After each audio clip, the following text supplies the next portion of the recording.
Hello everyone, welcome to today's Science versus Bullshit. I have lots of things you guys have sent me, which has been really cool, so I haven't had to do any research myself.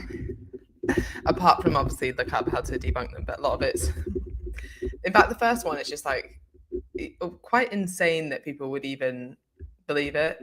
So we'll get onto that in a second, and then I have some brilliant questions that have come up in coaching groups for this, so I will go on to them.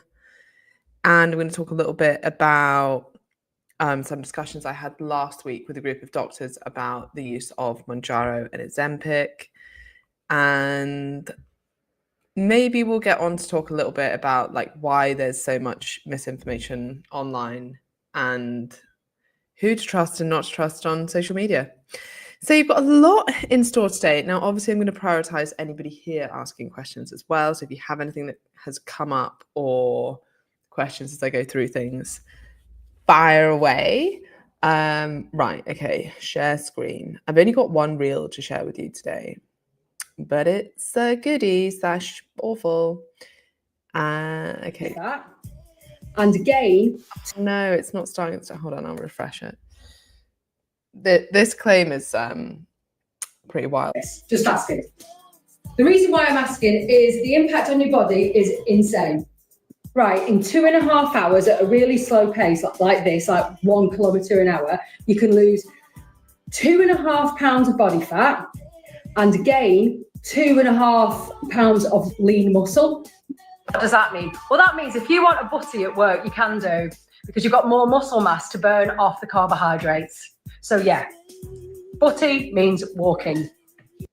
So wait, anyone watching, can you just tell me if you actually could hear that? Because now I don't know if like that actually plays. But anyway, basically this is someone saying that walking pads, even at very, very slow walking speed, so like 1 kilometer an hour, will allow you to burn, apparently this is just like out of thin air, like what did she say, 2.5 pounds of fat lost and 2.5 pounds of muscle gained.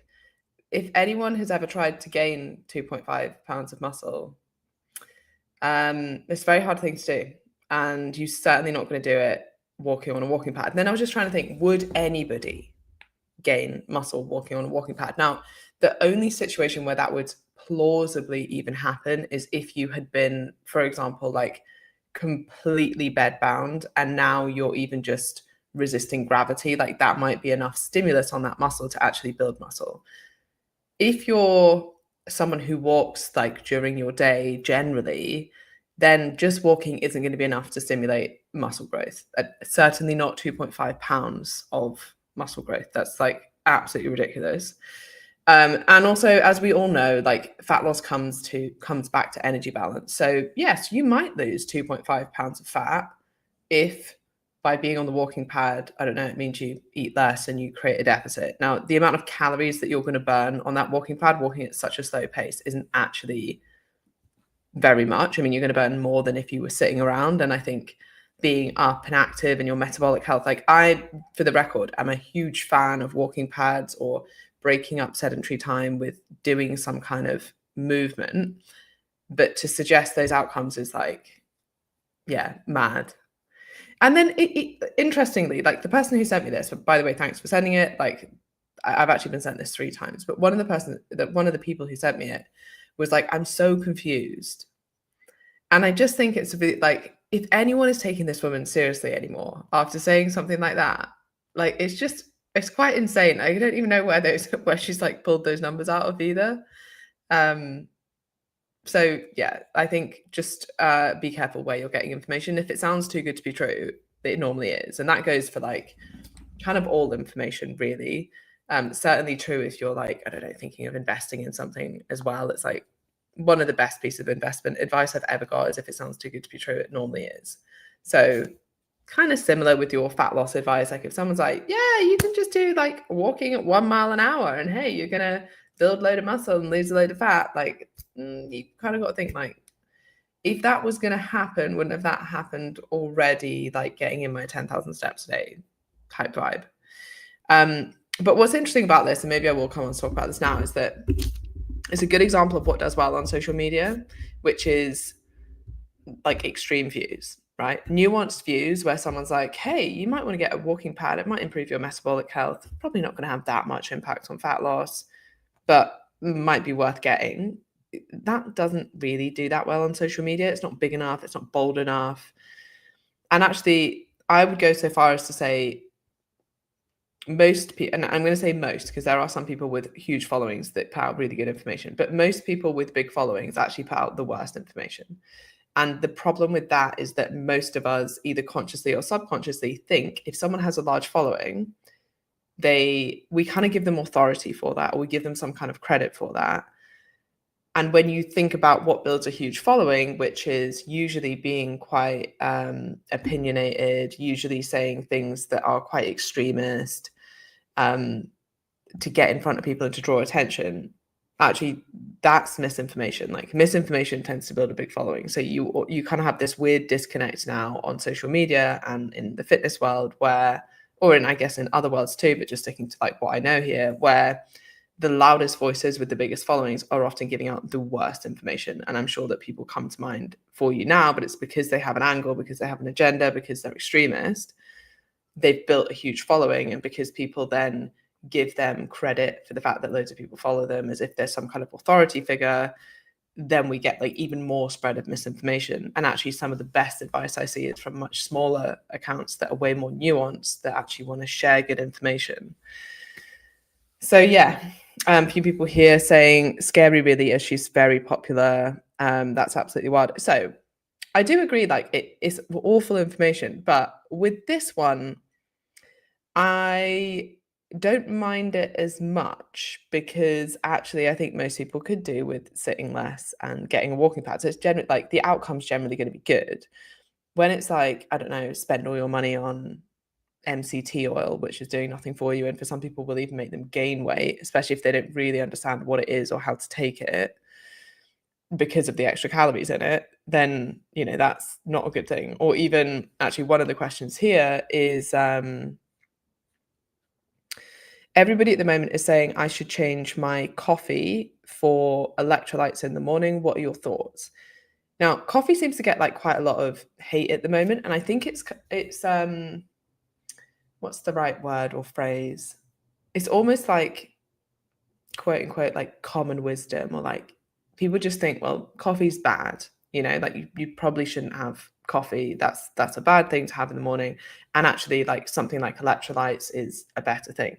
But when you look at the research, when you look at the truth behind this, moderate coffee consumption, even up to actually quite high coffee consumption, but I'm not going to suggest that for various other reasons like the caffeine content, but coffee consumption is linked with better cardiometabolic health outcomes. Like it is linked to lower all-cause mortality, full stop, and lower all-cause mortality from cardiovascular disease. So if anything, what the research is showing is that like consuming coffee is a good thing. Now, don't take this to the extreme of like too much of anything is a bad thing, right? But from what we know, the inclusion of coffee is a good thing. And this isn't so much the coffee. Well, I guess actually it is the coffee per se, but it's more about what's in the coffee and a word that has just escaped my mind. Isoflavonoids and some of the micronutrients within coffee have a positive impact.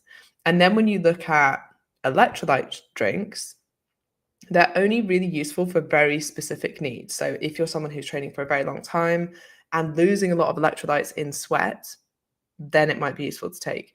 If you're someone who has recently had sickness or diarrhea, and again, you've lost a lot of fluid, you've lost a lot of electrolytes, then it might be a useful thing to take. If you're someone with POTS, which is a cardiovascular condition, again, it might be something that would be useful to take because it's often suggested that they try to increase their blood pressure by having a lot more salt in their diet, and an easy way to get more salt in your diet is to take electrolytes. Outside of those things, like I wouldn't be recommending it to the general population, and that's because most people are already consuming too much salt, and then you're adding in more salt to their diet, which is not a good thing. So I certainly wouldn't be like blanket recommending that everyone drinks electrolytes. And then the other kind of worrying thing that I've been noticing more and more now is that because a lot of them taste quite nice, like until very recently, no one was consuming electrolytes. And the first point I want to make about that is that everyone was absolutely fine. The second point is that that's because electrolytes generally tasted awful because it tasted like drinking salt water. And I actually saw a complaint about this on, I think maybe it was like My Protein or something. It was just like, these electrolytes just taste like salt water. And I'm like, yeah, that's because like that's what it is, right? But now that they're better at masking the taste, and actually a lot of them taste quite nice, I've seen people drinking them as a replacement for like juice and thinking, oh, it's a good thing to consume. So even if I have like 2-3 sachets a day, well, if you're having 3 sachets a day, that's like your whole sodium intake for the day, depending on the dose. And then even more worrying than that is if you're having a lot of potassium, that can be acutely quite bad for your heart. So, it can give you things like heart palpitations, etc. So it's definitely not something that you would want to mess around with or be taking in high doses. And if you are someone who's like drinking it like juice, I would be stopping. Now, I don't want to fearmonger, so I always like to kind of caveat all of this. If you're having 1 electrolyte drink a day, you're probably fine. Now, if you know that you already have high blood pressure, or if you're someone who is at high risk of cardiovascular disease, then I wouldn't even be having that.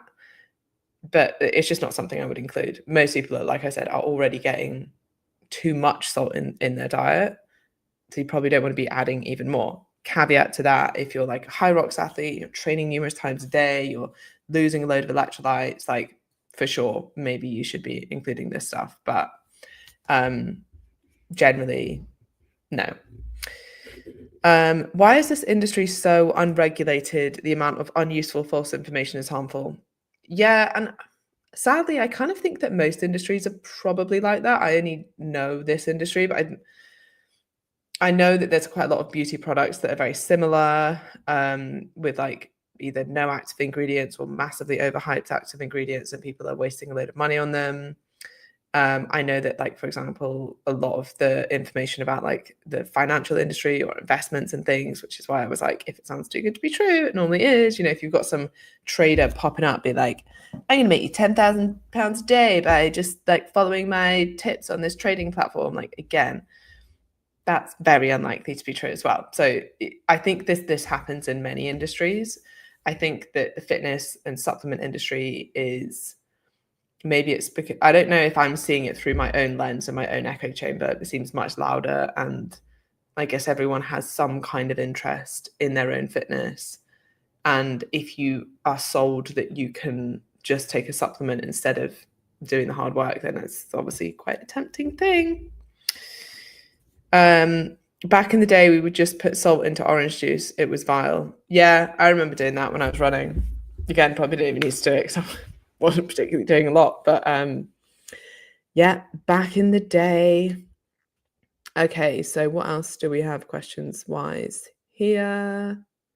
Oh yeah, what I was going to talk about is last week I went to a really interesting event about the use of weight loss drugs. So Ozempic, Wegovy, Mounjaro was like most of the ones that were being discussed.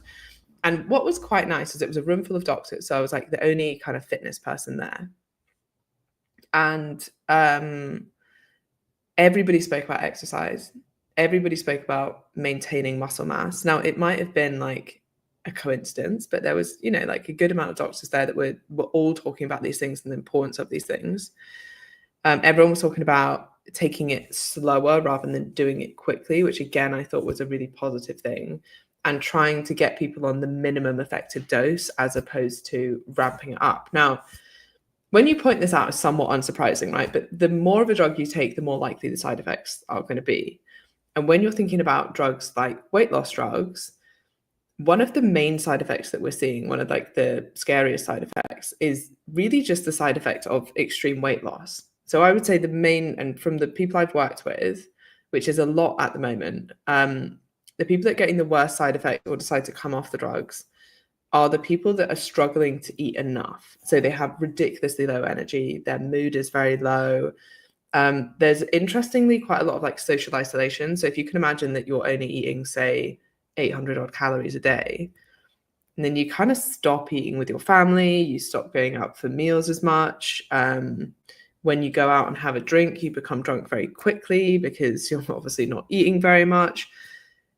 So that there's that element too. And then you're at a much higher risk of muscle loss. And again, this isn't so much the drug that's doing that. It's the low calorie intake. It's the low energy. It's the low motivation to train. It's the fact that a lot of people almost see it as like, oh, well, if I'm losing weight, I don't need to go to the gym. I would say the exact opposite. If you're losing weight that quickly, you really need to be going to the gym so that you don't lose muscle as well as fat.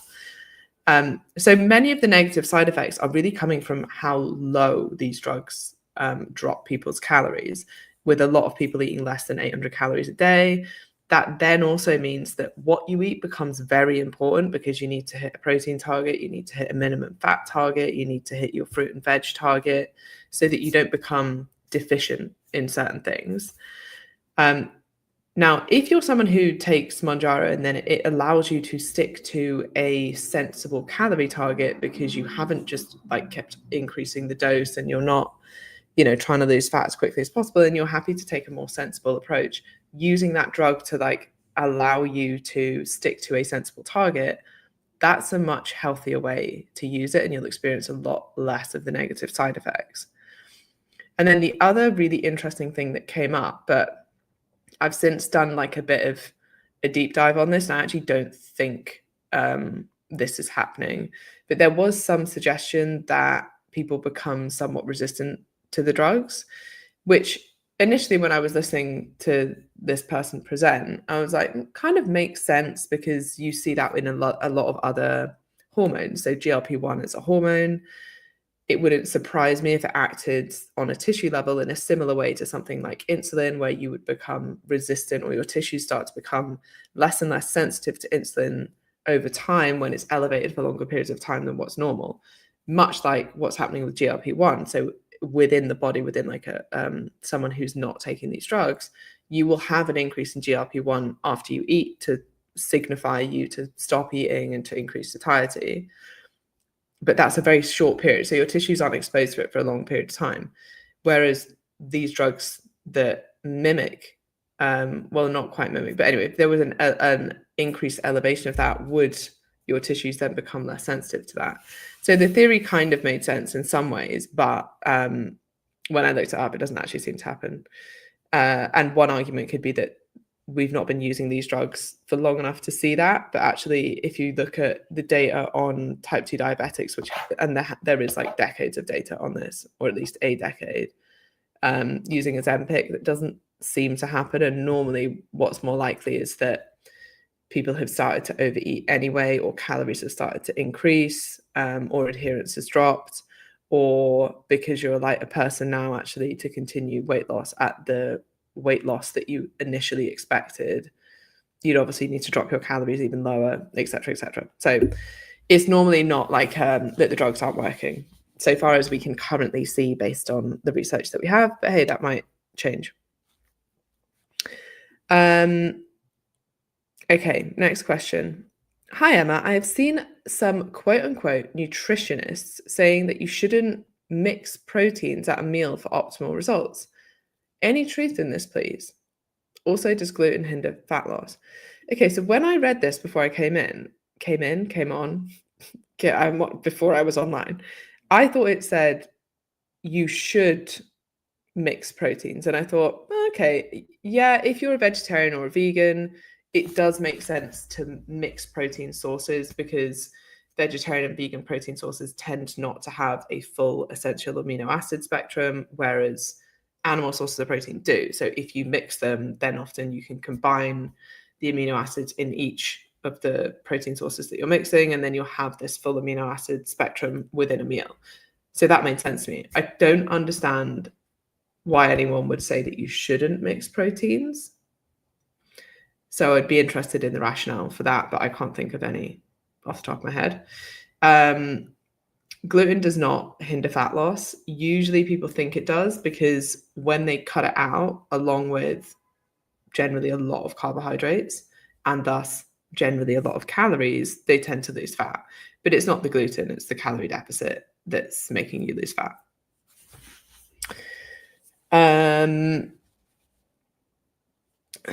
What else do I have here? Okay. Then another thing I wanted to discuss, because I thought it might be quite interesting, is yesterday I posted a reel because I had a discussion with someone, and then I just thought, this is relevant, so I'll post it. And it essentially said something along the lines of, this is a really unpopular opinion, but women kind of are small men, at least when it comes to losing fat and building muscle. And yes, there are, of course, like hormonal differences, size differences, psychological differences. Like there are a load of things that go on in women that are different to what goes on in men. But from a practical level, what you have to do to build muscle and to lose fat is remarkably similar. In fact, almost identical.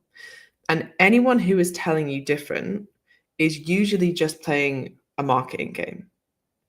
And what was interesting, like reading the comments on this, now a lot of people agreeing, a lot of people, I think I'd also said something about how there's kind of this weird air of like feminism that comes with it. So, you know, if you're saying like women are different, it's almost like you're being a feminist, and people kind of support it because of their like feminist views, even though like, okay, for sure, like, look, women are different than men, you know, of course they are.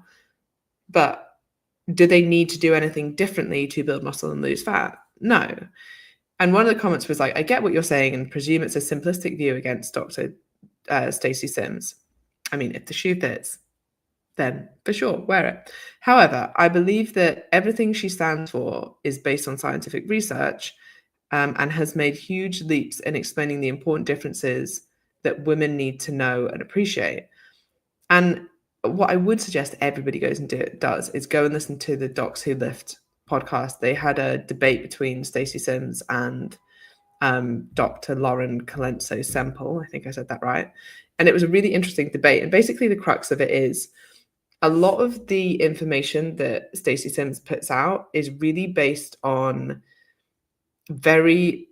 either like rodent models, but sometimes not even rodent models. It'll be like she'll base it off the fact that, I don't know, cortisol is higher, and then maybe jump to 10 different conclusions based on that. Or you're like, because cortisol is higher, that must mean we shouldn't train fasted. When actually none of the research shows that. And we have a lot of human research, human data showing that you can build muscle training fasted, and there doesn't seem to be any negative outcomes to that. Now, obviously on a personal level, if you don't feel good training fasted, don't train fasted. But she's looking at very specific like molecular pathways often, or like responses in the brain, and then being like, well, this must be bad and thus you shouldn't do this, when actually the data that we have in real human beings doesn't show that. So she's making huge leaps. And then what's interesting is like, you know, if you're saying that women aren't small men, but you're using like animal models to prove your point, it's like, well, women are also aren't rats, you know? So like there's, again, and often ironically, some of those rat studies aren't necessarily done on only female rats. So again, like huge leaps. So I can't think that there's like, yeah, I guess there's not that much more to say on that point. Someone else commented, nonsense, men do not grapple with estrogen and its effects on sleep, insulin levels, high blood pressure, etc., and its impact on fat and fat loss. This is absolute nonsense. Now, I partially agree with this. Obviously, I don't agree with the nonsense part. Like, yes, hormones do have an impact. Yes, estrogen does have an impact. But does it have an impact to the extent that we would have to do anything differently? No, you would still need to create a calorie deficit. Is that harder if you're going through perimenopause and you have fluctuating estrogen levels, meaning that that's impacting your sleep and meaning that you're much hungrier and it's harder to stick to a deficit? Yes, absolutely. Would you need to potentially modify what you used to do that used to work for you versus now when things are a little bit harder? Again, yes, absolutely. But does the same thing build muscle and lose fat for men and women? Yes. Like when you really break it down, it's like you need to be in a deficit if you want to lose fat. and you need to stimulate the muscle to grow if you want to build muscle. And you can do that in numerous different ways. And you certainly, another thing that has come up a lot recently is like, you certainly don't have to lift extremely heavy in order to do that. So that's just my little rant on that. And okay, do we have any questions here? Is this the same for weight loss drugs? In what sense, Kelly? Let me know.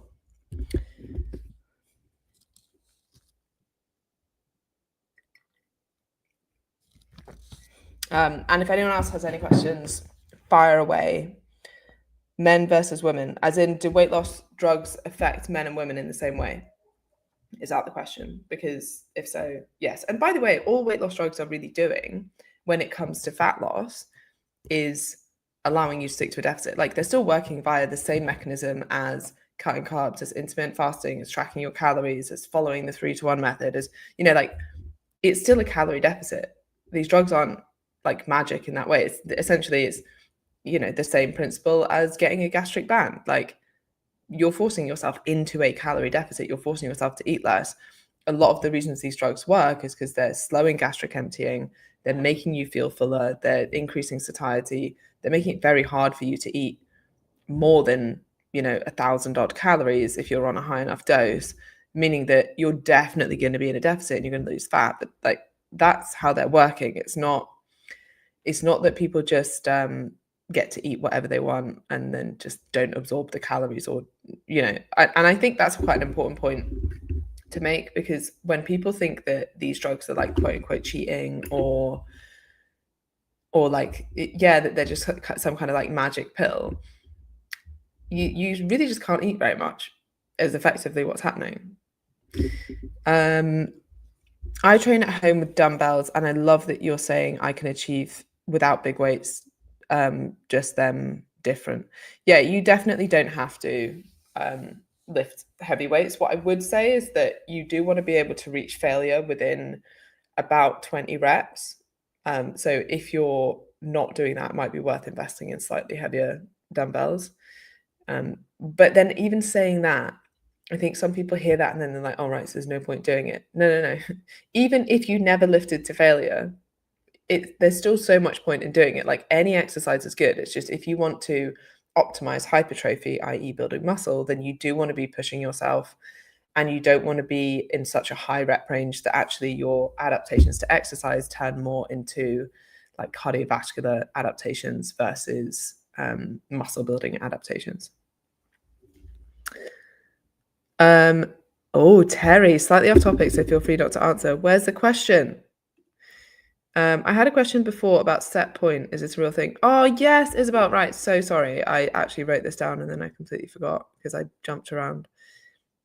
Okay. So you had a question. I want to know if set point weight is real, and also if it's true that you get a new set point weight if you manage to keep a lower weight for 2 years. So there is no set point, but it can feel like there is, because your body will kind of keep you within a range based on your behaviors and, to an extent, your biology. So what is true is that when you lose fat and you get lean, you will get hungrier, and so hunger will increase, and generally your activity levels or your expenditure will reduce. So there's two sides to that. Expenditure will reduce partly because you are a smaller person, so your basal metabolic rate will reduce, and then partly because many people like feel quite lethargic. So they're less likely to do as many steps. They're less likely to train as hard if energy levels are lower. So your body's essentially defending the energy levels that it has. So it can feel like, oh, I can never kind of get past this point. Maybe it's like 65 kilograms. You're just always like, oh, I just never kind of get past that. So many people find that they reach a weight that they can't seem to move past. And this is much more to do with behaviors. For example, if you're always sticking to like 1,800 calories and 10,000 steps, you will likely reach a weight that is your maintenance at around that. And depending on your size and your goals, that may not be your desired weight. So you'd have to create a deficit to then continue to lose fat. Set point doesn't mean that you won't lose fat in a calorie deficit. Otherwise, no one would ever starve. Now, this like 2-year thing, again, I think this is more of an example of like people have noticed an observation and then like made a theory behind it. So with this, it's like after 2 years, you might find that actually your habits are pretty ingrained. You're pretty consistent with your weight loss. Like I would say it's not a bad rule of thumb in terms of like if I've worked with a client and they've maintained their new weight for 2 years, I'm like, they're pretty set. Like I don't think they're going to regain the weight. If it's been like 6 months, okay, like maybe, a lot of people kind of lose the weight, maintain it for a bit and then regain the weight. But if it's been 2 years, like these habits are normally quite ingrained. So you're much less likely to then regain it. It's not really got anything to do with set point, much more to do with your habits and your behaviors. So hopefully that answers that. But if you do have any more on that, fire away. How much do you think coaches contribute to the narrative that thinness equals worthiness by posting transformation photos? Do you think it's damaging or useful? Oh, such a good question. I actually think it's probably both. I can see the damaging side. And again, there's so much nuance in this because some people will see a transformation photo and think, wow, if they can do it, I can do it. And that's often like the clicking point for someone like signing up to a program or finally like taking the plunge to go to the gym, and they maybe see that before photo and they're like, wow, that person's like me, or maybe like that person's bigger than I am now, so if they can do it, I can do it. And it's really motivating for people. And then I think you're right, there's also the other side of it of like, okay, you are almost saying, well, you're not saying this, but it could be interpreted in this way of like, what matters most is how you look, and here's a photo of how you look from this person to the, from a bigger version of you to a smaller version of you, when actually probably the main benefit that you got was like the change in your behaviors, the change in your health that you can't actually see, the longevity to your life, the way you think about yourself, your confidence, your ability to exercise, like all of those things, which are way more important than just what you weigh on the scale or how you look for that matter.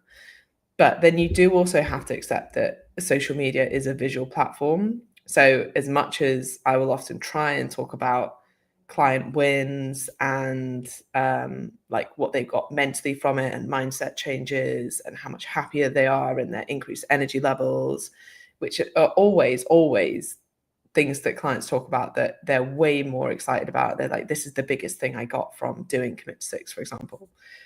But unfortunately, transformation photos still really work. And sometimes the reason that I would post them, and I don't post them a lot, but it's partly because I want to attract the people that want that. Like I want to attract the people that are usually just yo-yo dieting and go from one thing to the next. And they do want a physical transformation, and that's fine. And like, but yeah, exactly. Like if that's what's going to attract them in, it's kind of like, we'll give them what they want and then give them what they need.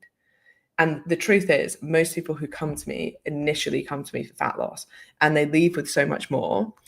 But the reason they clicked buy was not the mindset wins, and was not the improved energy, and was not the enjoying your life more, and was not the improvement in relationship with food. It was, I want to look different, or I want to lose fat.